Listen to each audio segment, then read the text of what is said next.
Bonjour à tous, très heureux de vous accueillir pour cette session organisée aujourd'hui sur le thème de l'Europe face au monde, dans le cadre du partenariat qui existe entre la région Normandie et le Forum mondial Normandie pour la paix. Je suis vice-président de la région Normandie et les rencontres économiques d'Aix et Jean-Hervé Lorenzi. Nous allons pendant 55 minutes parler d'un sujet qui pourrait nous occuper des jours, des semaines, des mois et des années, l'Europe face au monde. Alors pour réussir à le traiter dans 55 minutes, je vous propose de l'organiser et en quelques mots d'introduction, d'essayer de cerner un petit peu ce sujet-là. Considérer que pendant des décennies, finalement, l'Europe a esquivé sa relation au monde, c'était pas son sujet. L'Europe, elle s'est évidemment construite en réponse à la Deuxième Guerre mondiale, mais elle s'est aussi bâtie sur elle-même à travers la construction de son marché intérieur, à l'intérieur même de ses frontières, et puis elle s'est progressivement élargie. Et finalement, depuis une quinzaine d'années, on voit bien que les évolutions du monde mettent l'Europe au pied du mur autour de au moins 5 crises systémiques. La crise financière de 2008, bien sûr la crise climatique, la crise sanitaire, le Covid a permis aussi des réactions fortes des Européens, la crise énergétique évidemment, et puis la crise sécuritaire, qu'il s'agisse des phénomènes migratoires, de la lutte contre le terrorisme et bien sûr aujourd'hui des menaces imminentes aux frontières de l'Europe. Et le point commun de toutes ces crises, c'est qu'elles commandent désormais à l'Europe de ne plus esquiver sa relation au monde. Il en va finalement de son existence même. Si l'Europe n'invente pas un nouveau rapport au monde, elle est menacée purement et simplement de disparition. Et le point commun qu'il y a dans ce nouveau contexte et entre toutes ces crises, c'est finalement la notion de souveraineté.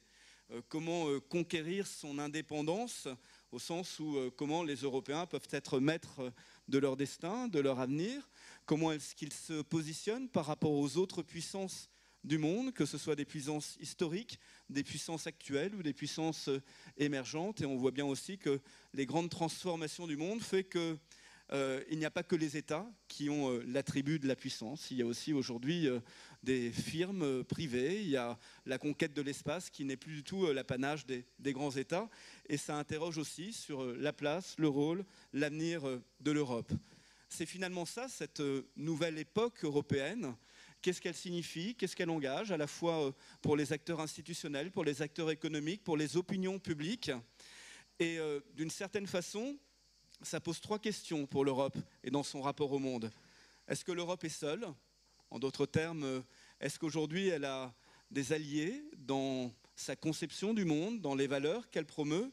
Ou est-ce qu'au contraire elle est à contre-courant? Deuxième question, est-ce que l'Europe est unie, suffisamment unie? Si elle l'est, est-ce qu'elle l'est dans la durée? Ou est-ce que le spectre des divisions sera plus fort que l'ambition de son unité? Et la troisième question, c'est est-ce qu'elle est crédible? Est-ce qu'elle a les moyens de ses ambitions? Est-ce qu'elle peut porter aujourd'hui des politiques avec les moyens de les mettre en œuvre? Vous voyez que ça fait beaucoup de questions, et pour les traiter aujourd'hui et les aborder et vous faire part de leur analyse, de leur réflexion, nous avons le plaisir d'accueillir M. Jörg Kukies, qui est secrétaire d'État à la Chancellerie fédérale d'Allemagne. On peut vous l'applaudir.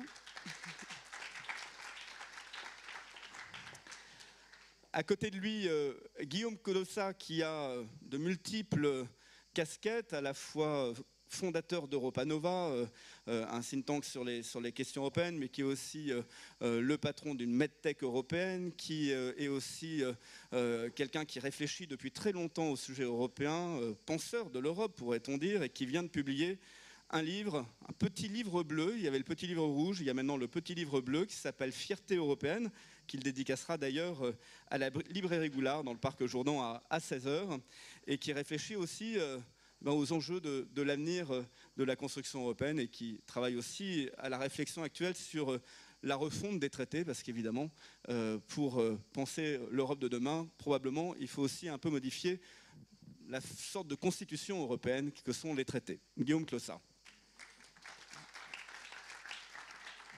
À côté de Guillaume Clossat, eh bien, Jean-Louis Giraudol, qui est le patron de la branche française de Lazare, et qui, lui, nous parlera du volet économique, financement de ces nouvelles politiques souveraines de l'Union européenne. Jean-Louis Giraudol.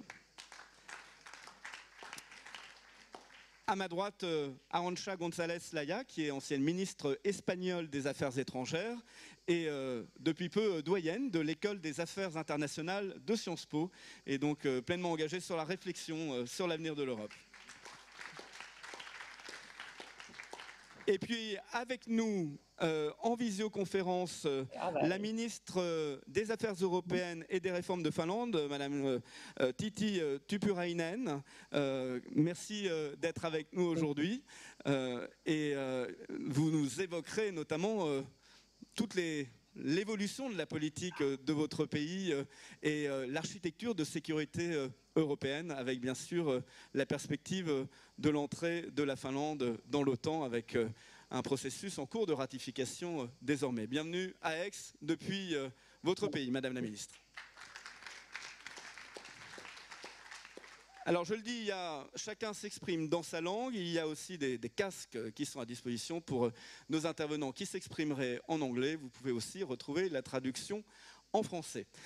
Pour un petit peu organiser les échanges, on va structurer notre session autour de 3 grands axes. Le premier, c'est finalement la question de ces tabous européens qui sont en train de tomber. Comment ça se passe? Quels sont les enjeux? Ensuite, on aura plutôt un volet économique, financement, souveraineté. Et puis enfin, la place de l'Europe au sein du concert des nations, de l'architecture internationale, et se poser la question du sujet de la sécurité de l'Europe et des Européens. Mais je vais tout de suite, pour engager nos échanges, eh bien, donner la parole à M. Jörg Kukis, secrétaire d'État fédéral à la chancellerie, parce que votre pays, le chancelier Olaf Scholz, a fait état du tournant finalement, tournant de l'Europe, mais aussi tournant pour l'Allemagne sur un certain nombre d'orientations de la politique européenne de l'Allemagne. Quels sont ces tabous qui sont en train, ou pas, de tomber en Allemagne, Monsieur le Ministre? Oui, merci. Je vais essayer de parler en français, mais j'espère que vous acceptez que je tourne en anglais quand ça devient trop difficile pour moi. Donc, au niveau des tournants, les tabous, comment les appels, certainement l'attaque de la Russie contre l'Ukraine a déclenché beaucoup de réflexions. Au début, l'Allemagne traditionnellement était très réservée et très conservateur au niveau de involvement en conflit. Donc, okay, I'm going to move into English. Alors, je vais passer en anglais. Donc, l'Allemagne a hésité, bien sûr, avant toute implication, tout envoi d'armes. En conséquence de l'attaque de la Russie sur l'Ukraine, du fait de son histoire, l'Allemagne a à cœur de faire très attention avant de s'impliquer de la sorte, mais les choses ont changé. The second, of course, is the... Et le deuxième point, je dirais, c'est le degré d'engagement et le degré de menace que nous percevons. Je pense que ce que l'Allemagne a vécu au cours des 10 dernières années l'empêche d'être complaisante du point de vue des menaces militaires. Et donc, l'Allemagne a maintenant, en fait, renforcé considérablement son budget de la défense en pourcentage de son PIB. Il y a eu, notre chancelier a changé notre constitution de manière à passer en fait à 1 milliard d'euros. Et donc 2%, on est proche du au-delà même du 2% de PIB. And our willingness to make et notre volonté de vraiment investir dans notre force militaire. Mais si vous regardez ces chiffres, je vais vous donner deux chiffres. Des 50 milliards de budget de la défense, eh bien, l'Allemagne a consacré 40 milliards à l'entretien de notre équipement militaire existant et 10 milliards à l'investissement de nouveaux matériels. Donc, nous allons passer de 10 milliards à 35 milliards pour le développement de nouveaux équipements militaires. C'est donc là un tournant. Et à côté de la France, de la Grande-Bretagne et d'autres pays de l'OTAN avec lesquels nous voulons être plus alignés de ce point de vue. Parce que le facteur le plus limitant quant à notre capacité à soutenir l'Ukraine de manière plus importante d'un point de vue militaire, ce sont les systèmes dont nous disposons. Ça, c'est le premier grand tournant pour vous. Le deuxième vraiment point de bascule, c'est l'énergie. L'énergie est, comme on le voit constamment maintenant, et on nous le rappelle sans cesse, c'est vraiment une question géostratégique. La dépendance au charbon, au gaz et au pétrole russe, c'est vrai que c'était le cas de l'Allemagne qui était très dépendante. Nous étions au-delà de 50% de dépendance envers la Russie avec le gaz, bien sûr. Alors, le charbon, il est assez aisé d'y substituer une autre source d'énergie, mais le gaz, c'est beaucoup plus problématique. Et donc, le passage des énergies fossiles à des énergies renouvelables, qui est un passage, une bascule que nous voulons bien sûr opérer, mais d'aller aussi d'énergie fossile où notre dépendance à l'égard de la Russie est très forte à des énergies renouvelables sur lesquelles nous ne serions plus dépendants d'un pays avec des capacités onshore, offshore et de l'énergie solaire grandement développée. Et donc, d'ici 2030, 80% de notre électricité sera produite par le solaire et l'éolien. La quantité d'électricité que nous utiliserons ira de 600 TWh à 1800 presque TWh. Et donc, le développement des énergies renouvelables fera passer la part des renouvelables de 30% à presque 80%. Donc, vous voyez que, bien sûr, cela nécessite un effort énorme et un effort financier notamment, et c'est pourquoi le fait d'avoir des experts du financement parmi les intervenants est tout à fait intéressant ici. Nous sommes très pro-européens, bien sûr.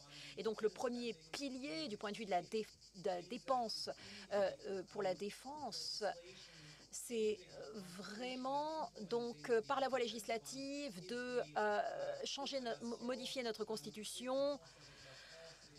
Europe. The key element in our energy policy. Donc la clé, c'est vraiment d'avoir une stratégie européenne, d'augmenter considérablement les interactions et de cesser d'utiliser Nord Stream 2 en court-circuitant ou en essayant d'utiliser d'autres voies que les infrastructures européennes. L'idée est de pouvoir ensemble, entre les pays européens, nous éloigner de la dépendance vis-à-vis de la Russie et d'avoir une pleine stratégie européenne. Et il en est aussi de même pour le troisième pilier, qui est le numérique, avec la loi sur le numérique et sur les puces européennes, EU Chips Act. Thierry Breton a annoncé cette loi avec un 33 milliards d'investissements d'Intel dans des semi-conducteurs. Ça a été annoncé et donc réparti entre la France, l'Allemagne et l'Italie. Et je crois que c'est un signe clair que les choses changent et que les semi-conducteurs, où jusqu'à présent nous étions extraordinairement dépendants de la Chine et de l'Asie. Alors bien sûr, cela prendra du temps, ça va prendre plusieurs années, mais l'Allemagne et la France travaillent de concert pour aller de l'avant là-dessus. Tout ça, ça va prendre du temps et pourtant les évolutions sont rapides, tout s'accélère énormément. Et Guillaume Clossat, qui réfléchit depuis longtemps au sujet européen, finalement, face à ces accélérations, est-ce que l'Europe elle-même est à un tournant? En gros, est-ce qu'elle est en train d'atteindre, un peu malgré elle, mais contrainte et forcée, l'âge adulte?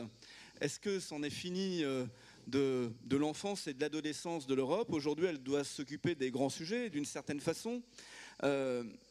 L'Europe, elle s'est faite sur des compétences qui étaient plutôt des compétences qui aujourd'hui sont de nouveau revendiquées parfois par les États, les territoires.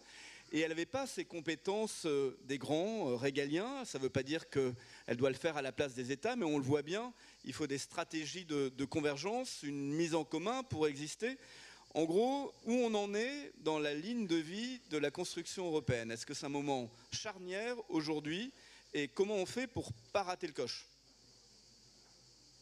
Merci pour cette question extrêmement simple. Et vous avez 4 minutes 30. D'accord. Donc je ne dirais pas que je suis très content d'intervenir avec mon panel, mais juste peut-être la double expérience à la fois de la personne qui regarde un peu avec un regard historique et puis le praticien qui a été dans toutes les grandes crises des 15 dernières années, c'est qu'il y a une remarquable résilience du projet européen. Et ça, il faut le dire et le dire avant tout. François-Xavier, vous avez noté un certain nombre de crises. Moi, j'en ai noté 10 vitales depuis 2002. Et chaque crise a été l'opportunité de progresser d'une manière ou d'une autre. Sûrement pas de manière linéaire, de manière difficile, mais on a toujours progressé. Rappelez-vous que l'Union soviétique, à la fin des années 80, ils ont eu une grande crise, ils se sont effondrés. Et on voit que les États-Unis sont en train de vivre une grande crise sociétale, et on voit la limite du système américain. Eh bien, le système européen, malgré tous ses défauts, est un système extrêmement flexible, extrêmement intelligent, il faut le dire. Maintenant, sur la maturité, sur l'évolution, ça suppose qu'on ait une vision un peu progressive et pas de la refondation permanente de l'Europe. Pour moi, le projet européen, il naît pendant la guerre et juste après la guerre. C'est le moment, c'est l'embryon. L'enfance, c'est vraiment la fin des années 40, le début des années 50, où on pose les traités fondateurs. Et pour moi, un des traités fondateurs, c'est le traité de Rome de novembre 50 avec les droits fondamentaux, qui est extrêmement important. Puis il y a le traité charbon et acier, il y a l'autre traité de Rome, il y en a plein d'autres. Et il y a l'OTAN aussi qui fait partie des traités fondateurs, parce que quand on est enfant, on a besoin de protection. Et donc là, on avait besoin de la protection américaine. L'adolescence arrive avec la chute du mur de Berlin et la chute de l'Union soviétique, et donc le traité de 92. Et cette période d'adolescence va se traduire par une série de crises. Et finalement, à l'adolescence, c'est la période des crises, c'est la période aussi où on se constitue et on fait société avec soi-même. Et on rentre dans l'âge adulte, ça ne veut pas dire que les crises finissent, mais ça veut dire qu'on a appris des règles, mais on sait aussi aller au-delà des règles. Et on est responsable de sa propre action. Et je pense qu'on est dans ce moment où les Européens savent qu'ils ont besoin d'un cadre de règles, mais que ce cadre de règles est complètement insuffisant et ils doivent apprendre à agir, plus seulement à réagir, mais aussi à anticiper et à forger. Et donc c'est à ce moment particulier de l'histoire européenne où on se trouve. Maintenant, juste trois remarques sur le moment dans lequel on est. Pour moi, il y a, je ne sais pas si c'est un tournant, mais il y a un moment civilisationnel, c'est-à-dire un moment où les Européens, ensemble, un peu grâce à la crise ukrainienne, perçoivent que c'est leur identité qui est en cause. Ce qu'a dit Zelensky au Parlement européen le 2 mars dernier était très clair. Vous, Européens, êtes porteurs d'une civilisation d'avenir, fondée sur des principes extrêmement forts et extrêmement singuliers, la dignité de la personne humaine, l'idée qu'on remplace la force par le droit, la guerre intermittente par la paix perpétuelle, qu'on a des principes de vie, d'action, de respect d'égalité homme-femme, d'égalité entre États, de coopération avec un droit commun, une vision aussi des rapports au monde qui est extrêmement structurante dans notre approche actuelle des politiques, à savoir qu'on fait l'apprentissage des limites de la souveraineté, limites de l'environnement, limites de la science, tout ça devant être au service de l'homme. Et donc, c'est ce modèle-là qui est en cause aujourd'hui, et c'est ce modèle-là qui est au cœur d'une guerre de grands récits américains, chinois, indiens et russes. Et le sujet pour nous, Européens, c'est de savoir si on est capable d'avoir notre propre récit. Parce qu'un récit accompagne une grande politique, et aujourd'hui, on a besoin d'une grande politique européenne. Juste sur les marqueurs, pour parler de manière très concrète. Alors, rapidement, parce que le temps oui, tourne, mais quand on fait le Green Deal, ça veut dire qu'on est à l'avant-garde d'une vision écologique du monde. Et donc c'est un marqueur. Quand on fait la régulation des GAFA, sujet sur lequel j'ai travaillé, ça veut dire qu'on met les technologies au service de l'homme. Et ça, c'est un marqueur civilisationnel. Quand on a l'accord sur l'obligation d'un service minimum dans chaque État membre, ça veut dire qu'on met le social au cœur du système. C'est un marqueur civilisationnel. Premier élément sur le tournant civilisationnel. Deuxième élément sur le tournant géopolitique, Jean en a parlé, c'est non seulement la défense, c'est l'énergie, mais c'est aussi la capacité de mettre fin au Brexit en annonçant que l'Ukraine pouvait être candidate au projet européen. Qu'est-ce qu'on dit au monde? On dit que nous sommes non plus dans une dynamique de déclin géographique, mais dans une dynamique d'expansion. Et donc on se projette à nouveau dans le monde. C'est extrêmement important du point de vue symbolique. Et quand on dit qu'il faut une communauté politique européenne, ou peu importe son nom, mais qu'il faut faire communauté avec ceux qui nous entourent pour pouvoir produire ensemble de la sécurité, de l'énergie, de l'intelligence collective, de la mobilité et gérer collectivement nos grands problèmes, on fait preuve aussi d'une vision du monde qui est positive et qui se déploie, et ça c'est très important. Et le dernier tournant, il est démocratique. Il y a eu cette conférence sur l'avenir de l'Europe. Ce qu'elle a montré en fait, c'est que 1000 citoyens tirés au sort et travaillant pendant un an font l'expérience d'une vraie citoyenneté européenne, mais surtout voient que l'Union doit se transformer et se transformer dans une véritable démocratie. Ce que dans le contrat de gouvernement allemand, on appelle l'État européen. Une véritable démocratie européenne, ce qui suppose une révision des traités et une adaptation des traités à une nouvelle donne économique, sociale, technologique, démocratique, mondiale. Et ceci doit se faire avec urgence parce qu'on ne peut pas perdre 20 ans pour adapter notre système dans un monde qui change, comme on l'a dit, à la vitesse de l'éclair. Et il ne change pas depuis hier. Ça fait 30 ans qu'on est dans cette grande transformation. Et donc il y a un moment où il faut accélérer parce que les jeux restent ouverts. Mais si nous ne prenons pas les devants, comme disait Machiavel, eh bien nous subissons le monde. Et maintenant, c'est le moment de prendre les devants. Ça, c'est le cadre, c'est la vision. Et on l'a vu à la fois sur les sujets énergétiques, sur la nécessité de bâtir des...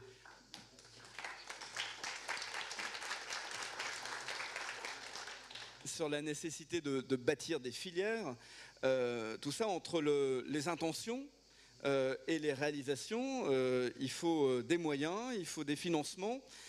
On a un banquier avec nous, Jean-Louis Giraudeul. Très concrètement, est-ce qu'aujourd'hui, il y a eu des vrais... Guillaume Clossat parlait des crises et des progrès grâce aux crises. Il y en a eu avec l'organisation du secteur bancaire européen en 2008. Aujourd'hui, est-ce que l'Europe est suffisamment armée d'une part, et d'autre part, comment est-ce qu'on agit vite pour financer finalement ces grandes transformations, ces industriels, conquérir cette souveraineté dans un délai aussi court, puisque il nous faut du gaz l'hiver prochain. Merci. Je prie l'assistance de m'excuser. Dès qu'on parle d'argent, ça redevient terre à terre, donc ça va être beaucoup moins élevé que le propos de Guillaume. Mais... On verra si vous êtes applaudi. Le défi est lancé. Merci de ces vastes questions, une fois de plus, même si elles sont sur le terrain simplement économique, financier et monétaire. Je crois que le premier constat qu'il faut faire, qu'on doit faire, c'est que l'Europe est un continent riche. Nous sommes un continent qui a ce que les économistes appellent un excès structurel d'épargne sur l'investissement, c'est-à-dire que le compte courant de l'Europe, ce qui est le solde de ces échanges entre la zone euro, pour prendre comme proxy de l'Europe, et le reste du monde, est très excédentaire. Ce n'est pas le cas des États-Unis. Les États-Unis, avant le Covid, ils avaient un déficit du compte courant de 2% du PIB. Ils sont maintenant à moins 3,5% à cause des plans de relance successifs. L'Europe, avant le Covid, était à des excédents de l'ordre de 3% du PNB européen. Elle est encore de l'ordre de 2,5%. Donc nous sommes un continent, nous sommes une zone monétaire qui a les moyens de ses ambitions. On parle de cet excédent, c'est 350 milliards de dollars chaque année qui sont disponibles et qui ne sont pas investis en Europe aujourd'hui. C'est dû, on le sait, très largement aux excédents allemands. L'Allemagne ayant, avant le Covid, un excédent de 8% de son PNB. C'est dû aussi à l'Italie, on le sait moins, on regarde toujours l'Italie avec inquiétude. Et en revanche, la France, vous le savez, a, elle, un déficit de son compte courant de l'ordre de presque moins 1% du PIB. Donc ce problème des excédents et des excédents allemands, il faut aussi le voir comme une chance dans un monde dans lequel le capital devient de plus en plus coûteux avec la hausse des taux d'intérêt. Donc l'Europe a de l'argent et a les moyens de financer ses ambitions. Il lui faut pour cela des moyens et des intermédiaires, des instruments. Ça pose la question des banques.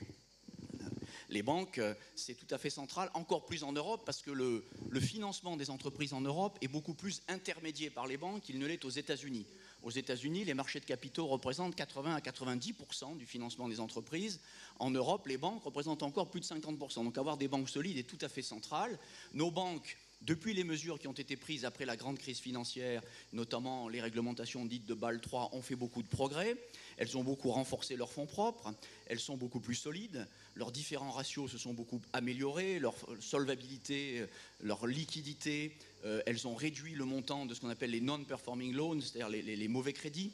Donc elles sont beaucoup plus solides et j'en veux pour preuve qu'elles ont joué leur rôle au moment, il y a 2 ans, au moment de la crise du Covid, quand il a fallu massivement injecter des liquidités dans l'économie, avec certes le soutien de la BCE, avec le soutien des garanties, mais les banques ont largement joué leur rôle et pas simplement en accordant des prêts garantis. Et moi je l'ai vu dans mon activité, les banques ont prêté massivement, les banques françaises en particulier, européennes au sens plus large, ont prêté massivement aux entreprises européennes pour faire face. Donc on a des banques qui sont à même de jouer leur rôle. Et puis on a évidemment une Europe, une Union européenne dans ses différentes institutions qui a su prendre des initiatives pour prendre à bras le corps et injecter des financements, allouer des budgets à un certain nombre d'initiatives qui sont désormais la souveraineté européenne, que ce soit des initiatives sectorielles, sanitaires, avec RescueEU, énergétique, RePowerEU, ou la défense, par exemple, avec la fameuse boussole stratégique qui a été mise au point. Tout ça s'insère dans un cadre qui, lui, a été un peu plus révolutionnaire. L'ambassadeur d'Allemagne et Guillaume en ont parlé, qui est le cadre du plan Next Generation EU, ce fameux plan de 750 milliards d'euros en valeur 2018, dont 390 de subventions, qui est alloué aux États, non pas en fonction de leur poids, mais en fonction de leurs besoins, pour la première fois, donc avec un effet redistributif, comme la théorie voudrait qu'on le fasse à l'intérieur d'une vraie zone monétaire optimale. Et puis, ce plan, il est assis sur l'émission pour la première fois d'une dette commune, jusqu'à 800 milliards d'euros d'ici 2026, dette commune dont une partie a vocation à être remboursée par de nouvelles ressources communes. Là encore, il y a un continuum, une cohérence des mesures, la future taxe carbone aux frontières, les futures taxes sur les multinationales du numérique, par exemple. Donc on l'a vu, une série de points positifs, favorables, encourageants, qui peuvent nous laisser penser que l'Europe a et s'est donné largement un certain nombre de moyens pour faire face à ses ambitions. Face à cela, il ne faut pas négliger et il ne faut pas ne pas voir un certain nombre de points d'inquiétude que je regrouperai sous le risque de fragmentation. Le premier risque de fragmentation, on a parlé des banques, c'est qu'on a encore des banques en Europe qui sont à la fois moins rentables que les banques américaines, nettement, beaucoup plus nombreuses que les banques américaines. La concentration des banques en Europe n'a pas eu lieu. Il y a encore 1500 banques en Allemagne, 400 en France, 400 en Italie, donc ce sont des chiffres énormes, et elles sont de ce fait plus petites, et il y a en réalité, quand on compare avec les États-Unis, beaucoup moins de banques pan-européennes, et celles qui débordent de leurs frontières ne sont pas en général présentes dans tous les pays européens à la fois. Donc on a des banques qui sont plus faibles. Pourquoi ? Il y a des facteurs qui sont propres, qui sont un peu extérieurs, les taux d'intérêt qui ont baissé plus bas et plus longtemps qu'aux États-Unis. On sait que la baisse des taux, c'est mauvais pour la rentabilité des banques, mais il y a aussi des facteurs qui sont liés à notre réglementation, la fameuse réglementation de Bâle, qui a des exigences en capital appliquées de manière très stricte, qui pénalisent la croissance et qui pénalise le rapprochement entre banques, qui pénalise la taille, on a une supervision qui est à la fois au niveau européen et au niveau local, qui pénalise la circulation, la liquidité, la distribution de dividendes et règles de capital. Donc tout ça, ça paraît technique, mais c'est pas anodin parce que, vous l'avez dit, avoir des banques puissantes, fortes, indépendantes, souveraines, c'est une part de la souveraineté économique et c'est une manière d'œuvrer à l'allocation optimale du capital. Derrière tout ça, il y a évidemment, et je ne m'y attarderai pas, Christine Lagarde elle-même en a parlé il y a quelques minutes, la question de l'union des marchés de capitaux, qui est tout à fait centrale, et c'est évidemment sous son patronage prestigieux et autorisé que je fais ces remarques, mais l'union des marchés de capitaux, qui est tout à fait imparfaite, on le sait, malgré les efforts de la Commission, c'est central pour assurer une bonne allocation du capital, pour assurer une meilleure transmission des politiques économiques et aussi, la théorie le montre, une meilleure résilience au choc asymétrique qui est typiquement ce que nous sommes en train de vivre par exemple avec le choc du gaz qui ne touche pas de la même manière tous les États européens. Donc progresser dans la voie de l'union de marché de capitaux, c'est tout à fait central. On voit qu'on a par rapport aux États-Unis des fonds d'investissement de taille plus petite, des fonds de venture capital de taille plus petite, qu'on ne sait pas autant qu'il faudrait canaliser l'épargne vers les actions, l'investissement productif en actions. Donc ce sont autant d'enjeux qui restent aujourd'hui et qui, si on ne les traite pas, contribuent à la fragmentation. J'en termine avec le dernier risque de fragmentation qui n'est pas le moindre, qui est évidemment la fragmentation macroéconomique et monétaire. On a vu qu'avec la hausse des taux, les spreads à l'intérieur de la zone euro avaient recommencé à s'écarter, à telle enseigne qu'il a fallu que la Banque centrale prenne des mesures d'urgence, que ce soit le discours de Mme Schnabel à Paris le 14 juin, la réunion d'urgence du Conseil des gouverneurs le lendemain, et puis l'annonce d'un instrument anti-fragmentation qui sera tout à fait central, même s'il pose beaucoup de questions pratiques et opérationnelles, qui est attendu pour le 21. Tout ça ne pourra pas être fait seul par la BCE, comme toujours. Ça repose la question budgétaire, ça repose la question de l'intégration budgétaire. Est-ce que le plan européen s'arrête en 2027, Next Generation EU? C'est un plan un peu mutualisé, d'inspiration un peu fédérale. Qu'est-ce qu'il y aura après? On voit bien que c'est tout à fait central. Et si j'avais un vœu à formuler, évidemment, à la fin de ce point, c'est que les mesures qu'on a vues, qui ont été prises dans la crise et qui ont été de bonnes mesures, ne restent pas comme des mesures dérogatoires, mais apparaissent comme des mesures prémonitoires. Et vous êtes applaudi. Paris réussi. Vous avez parlé de puissance dans votre intervention, en fait, en comparant en effet le paysage européen des banques par rapport notamment à l'américain. Et finalement, cette question de puissance, elle est au cœur du sujet de la place de l'Europe dans le monde. On a passé des décennies à nous parler de l'Europe géant économique, nain politique, de l'impuissance européenne. Et quand Guillaume Clossat tout à l'heure parle finalement du projet de civilisation, on peut aussi avoir l'impression d'être un peu naïf. C'est toujours la question du rapport entre le droit et la force, et que l'Union européenne, c'est une communauté de droit, et que finalement, c'est compliqué d'exister dans un monde qui parfois veut tout faire pour s'affranchir du droit finalement. Et donc, sur la scène internationale, comment l'Europe peut promouvoir cette singularité? Comment elle peut le faire face aux États-Unis, face à la Russie, face à la Chine? Et en gros, quelle peut être cette voie de l'Europe? Est-ce qu'elle peut trouver des alliés dans le monde d'aujourd'hui par rapport à un multilatéralisme qui est très nettement en recul, ou en tout cas un multilatéralisme qui doit complètement se réinventer pour exister dans le monde d'aujourd'hui? Vaste sujet, mais je vais commencer à traiter cette question à partir de la notion de l'Europe équilibriste. Pas acrobate, mais équilibriste. C'est-à-dire une Europe capable de trouver trois grands équilibres.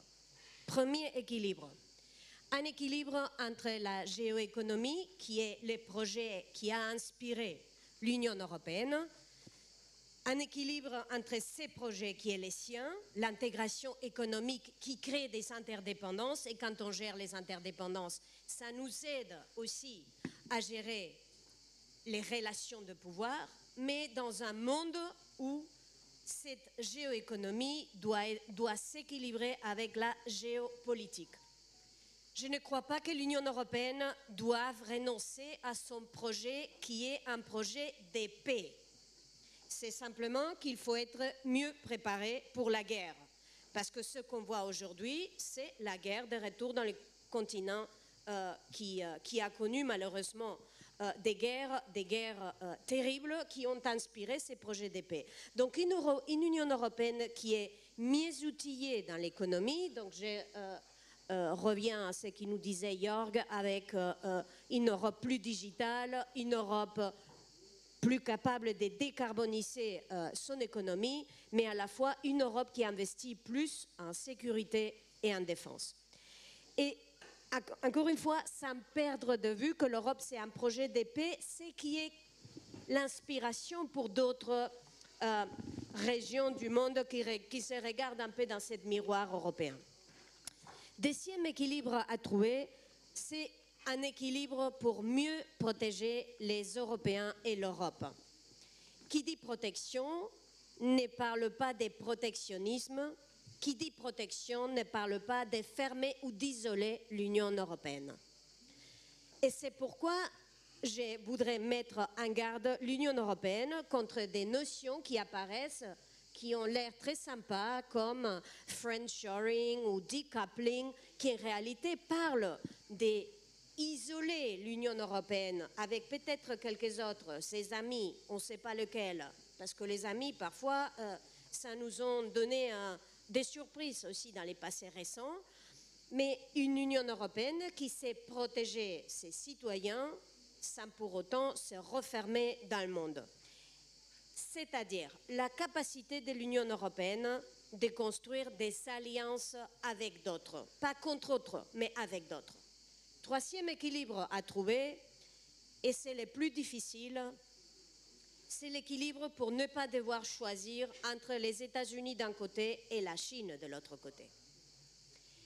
Cet équilibre ne veut pas dire équidistance, parce que nous sommes et nous allons rester très proches des États-Unis. On est inspiré par la même réalité, on est inspiré par les mêmes principes, par la démocratie, la protection des droits humains, l'état de droit, les institutions. Mais nous savons aussi que pour pouvoir répondre d'une manière efficace aux défis qui sont les nôtres, les changements climatiques, les stabilités financières dans le monde ou la lutte contre les pandémies, pour ne parler que de ces trois, nous ne pouvons pas isoler la Chine. Nous ne pouvons pas le faire contre la Chine. Et donc, nous devons être capables d'articuler des espaces de coopération et dialogue international. Ce n'est pas parce qu'on est naïf. On n'est pas naïf. C'est parce qu'on a compris que la manière la plus efficace de protéger les Européens, c'est en créant des espaces de coopération internationale. Donc c'est le multilatéralisme, François Xavier, qui est bien sûr pas très à la mode aujourd'hui, mais que nous savons, nous devons continuer à insister et à promouvoir et à aider, parce que c'est la garantie qu'on peut traiter des sujets qui ne peuvent pas être traités mettant des pays contre d'autres pays. Donc voilà un peu multilatéralisme, ouverture, c'est-à-dire capacité de construire des alliances et projets de paix, mais construits pour être équipés aussi contre la guerre. Et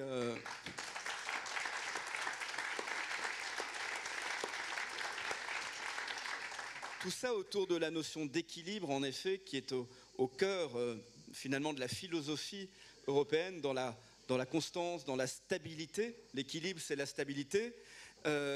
Et clairement, évidemment, la guerre en Ukraine, elle bouleverse toute cette stabilité qu'on pensait pérenne et dont on s'aperçoit qu'elle ne l'est plus. Et il y a un pays pour lequel c'est particulièrement important, c'est la Finlande. Nous avons en visioconférence avec nous donc Madame la ministre des Affaires européennes et des réformes de Finlande, Tytti Tuppurainen, qui nous suit depuis le début de ce débat. On parlait, pour faire la boucle avec l'intervention de Jörg Kukis au début de cette table ronde, sur des tabous qui tombent. Clairement, en Finlande, c'est un tabou qui est tombé avec le souhait de votre pays de rejoindre l'OTAN, avec désormais une procédure de ratification en cours. Le sujet aujourd'hui, c'est finalement à la fois de réussir à réinventer l'architecture de sécurité européenne pour préserver la paix à l'intérieur même des frontières européennes et en même temps de bâtir une nouvelle politique de voisinage. Est-ce que vous pouvez nous expliquer comment tout ceci est vécu en Finlande, comment aussi votre opinion publique a évolué très rapidement sur cette question de la sécurité en Europe à travers ce qui se passe avec la guerre en Ukraine ?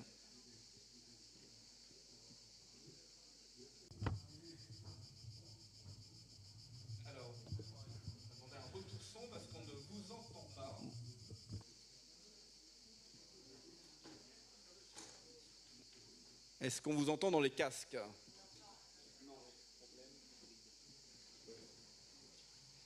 Alors, juste en attendant, Madame la Ministre, que le problème technique soit réglé.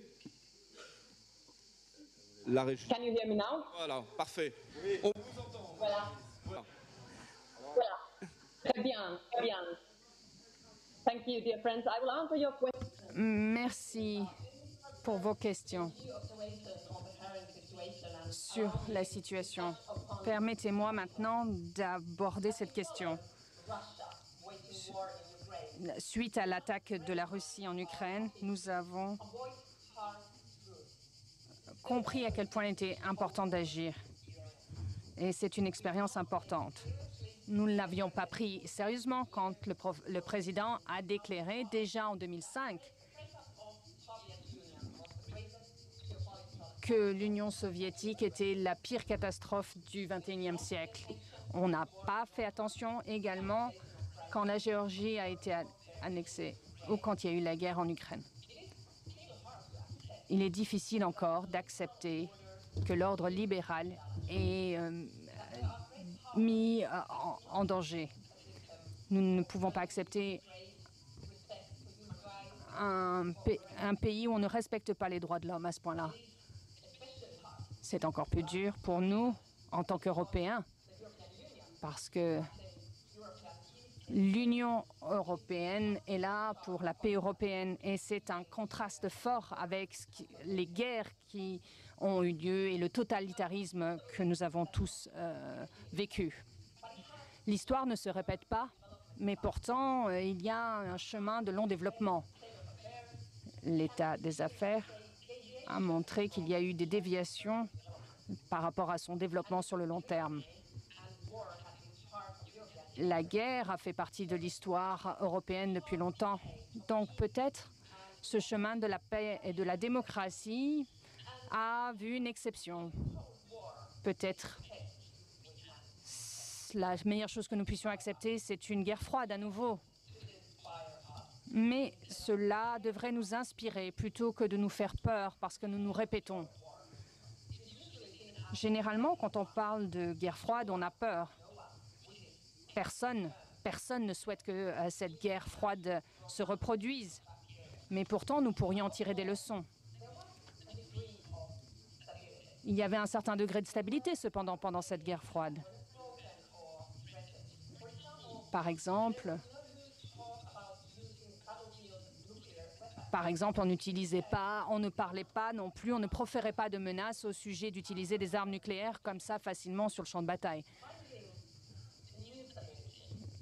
Trouver une nouvelle stabilité nécessite de la part de l'Union européenne et de ses citoyens d'accepter que les tensions d'aujourd'hui vont durer longtemps. Nous avons un terme en finlandais pour cela, c'est une nouvelle ère. Nous ne verrons pas de retour à la normalité économique et politique entre l'Union européenne et la Russie. Il y aura des difficultés économiques et beaucoup de ressources ne seront plus disponibles. Oui, ça coûte cher. Et non, on ne peut pas donner des subventions pour cette énergie. Mais nous reconnaissons l'aspect idéologique entre la confrontation entre l'Union européenne et ses puissances. On n'est pas au XVIIIe siècle, où il y avait des monarchies similaires qui se battaient comme on l'avait à l'époque. Le capitalisme, en tant que système économique, n'est pas en grand danger aujourd'hui. Il y a des différences.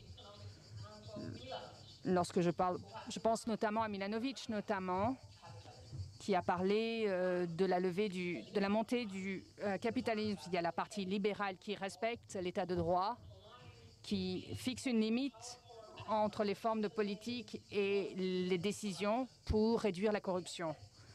Ça accepte également le libre commerce comme un idéal. Et puis, il y a le capitalisme libéral qui domine également l'économie. Dans ce système, les capitaux peuvent être détenus en privé, mais ils peuvent être retirés à tout moment et sans procès. Et cela peut... La corruption n'a pas de sens. Et tout le monde doit... il est anticipé que tout le monde puisse en profiter et en retirer des avantages économiques. Après, il y a une autre forme de capitalisme qui a deux tendances et deux systèmes politiques différents. Le libéralisme est basé sur la compétition. Et le politique voit le capitalisme, voit la compétition comme quelque chose de nocif. Il y a des valeurs d'une part, tandis que celui politique pense que ça fait partie des États-nations et que cela défend les valeurs qui sont les siennes. Reconnaître ces différences idéologiques signifie que nous devons prendre au sérieux ces valeurs. Le libéralisme ne peut pas être compromis dans une quelconque situation. Les droits de l'homme doivent faire partie de nos politiques, aussi bien au niveau interne qu'international. Ce que l'Ukraine nous a appris, c'est qu'il y a des milliards de personnes qui le perçoivent comme une guerre, à l'instar de toutes les autres guerres.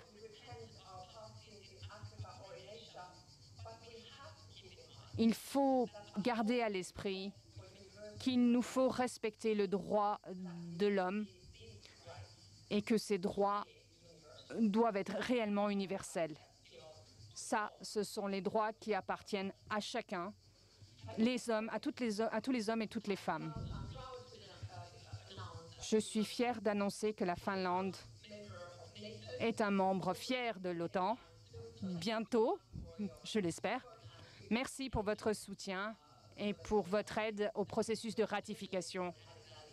Nous serons certainement une valeur ajoutée à l'Alliance et je pense que nous rajouterons à la sécurité européenne. Ensemble, nous ferons en sorte que l'Ukraine remporte la guerre. Merci.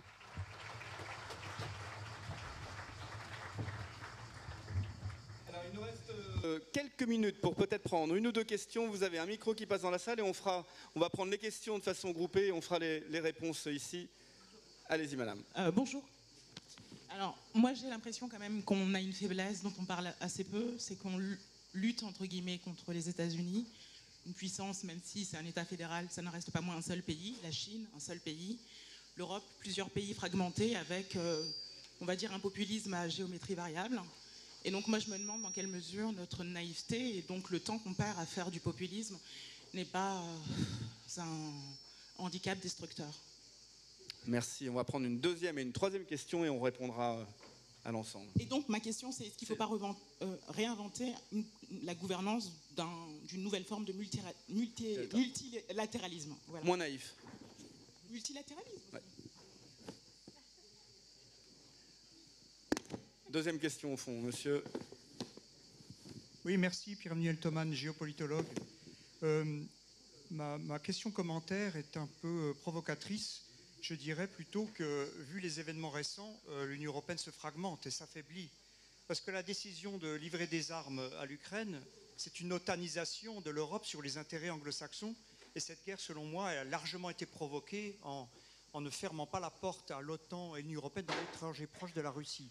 D'autre part, sur la question de l'approfondissement de l'Union européenne elle-même, il y a un élément qu'on a totalement oublié, c'est qu'avec ce plan Covid, le plan de relance, eh bien, la zone euro, ce qui était l'intérêt de la France d'approfondir la zone euro, le budget de la zone euro, ministre d'économie de la zone euro, est passé à la trappe. Et en fait, on a de plus en plus une Europe dominée par l'Allemagne comme puissance centrale et l'Union européenne de plus en plus dérive vers une Europe germano-américaine. Et à mon avis, ce n'est plus l'intérêt de la France. Nos intérêts, c'est aussi en Méditerranée, c'est la menace venant du Sud, et non pas, il n'y a aucune menace russe, ça c'est une illusion totale, à part l'étranger proche. Et alors, voilà, je pense que je fais exprès d'être provocateur, parce que la Russie gagnera la guerre, et il faudra reprendre des décisions par rapport à ça. Et on va prendre une dernière question devant... Oui, vous avez quelqu'un ici, là-haut. Et puis j'imagine que ce Cookies répondra sur l'Allemagne. Bonjour, Marion Soletti, je suis rédactrice en chef de Politico à Paris. J'ai une question pour Monsieur Kukis particulièrement. Vous avez parlé de la nécessité d'être solidaire en Europe. Il y a une question qui va se poser avec les pénuries de gaz très prochainement. Monsieur Thierry Breton, commissaire européen, était à Berlin cette semaine pour discuter de ces sujets. Est-ce qu'il y a des mécanismes très concrets qui sont discutés actuellement entre Paris et Berlin pour accroître la solidarité européenne, notamment en matière de LNG? Très bien. Alors, qui veut répondre peut-être Gaz naturel liquéfié pour ceux qui... sur l'interprétation du déséquilibre du centre de gravité de l'Union européenne et du sujet de l'impact de la crise ukrainienne. Guillaume, et ensuite Jörg Koukis. Oui, alors, il y a 3 questions, mais très rapidement. Sur la zone euro, ma conviction, c'est qu'une fois que les Britanniques sont sortis, on n'a que le PIB de la zone euro comparé au PIB de l'Union européenne. Si on considère que le Danemark et la Suède de facto obéissent aux règles de la zone euro, c'est 90% versus 10%. Et donc pour moi, le sujet, c'est de voir comment on peut plutôt intégrer les pays qui ne sont pas rapidement pour avoir une gouvernance unique. Parce qu'on n'a pas besoin d'avoir 3 systèmes de gouvernance. Et ce qui est important, c'est d'assurer la cohésion de ce noyau dur à 27. Et on a les moyens de le faire, et il faudrait un plan pour le faire. Parce que, peut-être à part la Hongrie, je pense qu'il y a le momentum politique pour le faire. Donc il y a une vraie réflexion sur comment on fait, comme le traité le propose, de l'euro la monnaie de l'ensemble des pays de la zone euro, et de l'ensemble des pays de l'Union européenne, et ça résoudra un problème. D'autant que la réalité économique, c'est que les pays qui n'y sont pas sont une marge, un petit pourcentage du PIB de l'Union européenne. La deuxième question, ça portait sur la démocratie. La conférence sur l'avenir de l'Europe dit qu'il faut passer à une nouvelle étape de la construction européenne, une Europe qui engage mieux les citoyens, qui soit plus engagée dans le choix des leaders, mais une Europe qui soit aussi plus efficace avec des compétences élargies à un certain nombre de domaines. On ne va pas rentrer dans le détail, mais la santé certainement, la défense certainement. Et ma conviction sur la défense, c'est que dans 2 ans, dans 6 ans, les États-Unis vont s'éloigner. Et donc le sujet, c'est de se préparer à une vraie défense européenne assez rapidement. Et pour le faire, il faut réformer les institutions. Il y a quand même un problème à court terme, c'est qu'il y a pas mal d'États qui ont donné des équipements militaires à l'Ukraine et que ces États ont besoin de nouveaux équipements. Et on n'a pas la production européenne nécessaire pour pouvoir y répondre. On va laisser aussi Jörg Koukis nous répondre. Il nous reste 2 minutes et on aura une petite réponse aussi sur le multilatéralisme. Mais aux commentaires provocateurs, est-ce que la réponse est provocatrice, Jörg Koukis?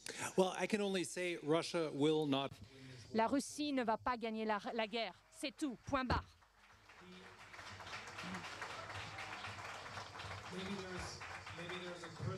Peut-être une personne ou deux le souhaitent. Mais moi, ce que je peux vous dire, c'est que le G7 à Elma, pendant le week-end, avait tout à fait raison. Nous soutiendrons l'Ukraine pour autant que cela va durer.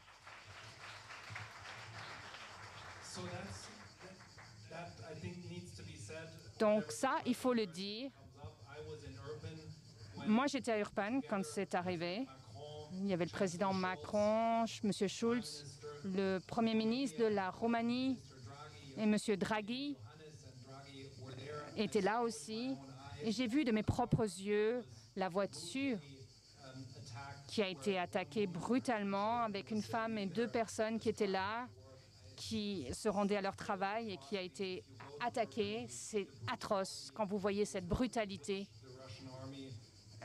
dont fait preuve l'armée russe, qui tue en fait les civils, qui bombarde les civils sans discrimination. C'est inacceptable.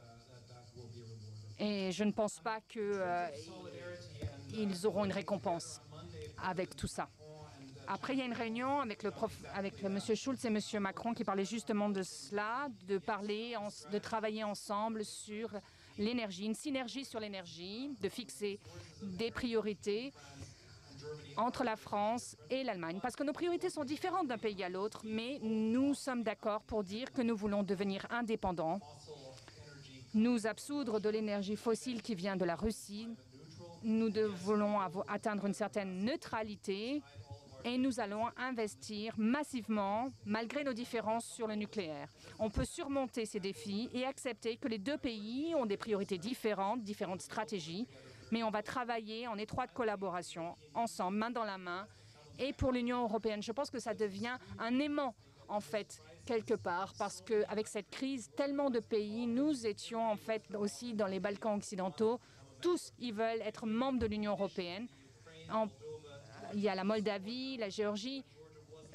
La Géorgie, quand ils n'étaient pas au plus haut niveau de la priorité. Pourtant, ils sont allés dans les rues et ils ont vraiment porté ce projet européen. Ils veulent faire partie. Pour cela, il faut des réformes institutionnelles. Il faut que la majorité qualifiée puisse être intégrée pour avoir une Europe démocratique et aller de l'avant. Merci.